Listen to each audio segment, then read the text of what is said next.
the time of my diagnosis, initially, when I got the fibrosis, when the pulmonologist said there was fibrosis, there was also pneumonia. And it was clear that we needed to deal with the pneumonia first.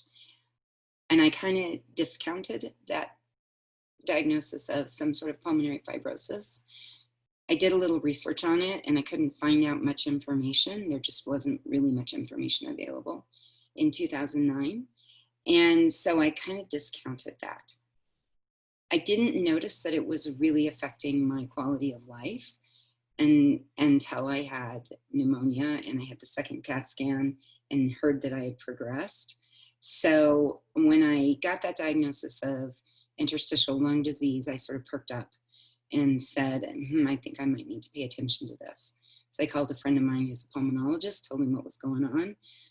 He helped me vet the new pulmonologist that I was being referred to, who was an expert in the area. He helped me think about like all the diagnostic tests that were going to be run, and he helped me sort of make that decision around whether I should go ahead and have a lung biopsy or not. When I got my initial diagnosis of ILD, even though I took the medications, I understood everything that the doctor said, I still did not take my diagnosis all that seriously. I wasn't all that careful when he said, you're on immunosuppressants and you need to, reduce your exposure, that kind of thing. The holidays came around and I wasn't paying attention. I did all my normal stuff, and sure enough, I came down with the flu and with sinus infection, and I had all this multiple stuff going on, and my pulmonologist said, you got to pay attention because immunosuppression is kind of a big deal. So I began, kind of what's now known as social distancing at that point during the cold and flu seasons.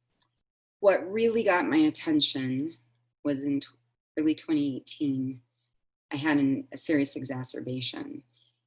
And that meant that, first of all, I ended up in the hospital. And then secondly, I lost 12% of my lung function. And so I went from not needing oxygen to now needing oxygen all the time. Then I got better and had some improvement there. And now I need oxygen when I sleep and when I exercise and during times of high stress. So I just got to pay attention and have a portable unit that I carry around with me. And then I have a stationary unit that stays in our bedroom.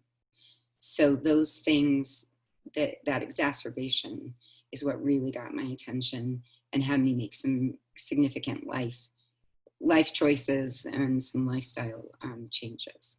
In terms of what manifestation is the most concerning to me, at first it was just the oxygen, because this is an external manifestation of something that's going on that most everybody else we didn't have any idea, right? But all of a sudden now you're walking around, you have a cannula, you've got your tank, or you've got, your portable oxygen concentrator, and that's something that's external and something that people can see. Coughing was a little bit of a deal. It's especially now difficult because if you have a coughing fit, people think you have COVID, and I always felt like I needed to add the explanation anyway. I'm not sick, it's just my lungs. And if I had my oxygen with me, people understood. So that was also kind of a thing. The side effects from the immunosuppressant that I was on those were also difficult to learn to live with. So that made me have changes in my diet. There were just some lifestyle changes that I had to make. Now that I've learned to manage those side effects and to deal with them, I don't really even think about them now. But initially, they were bad enough that I stopped the immunosuppressants for a year. And that was probably what allowed the exacerbation to happen. So it's really important to take your medications like your physician tells you to.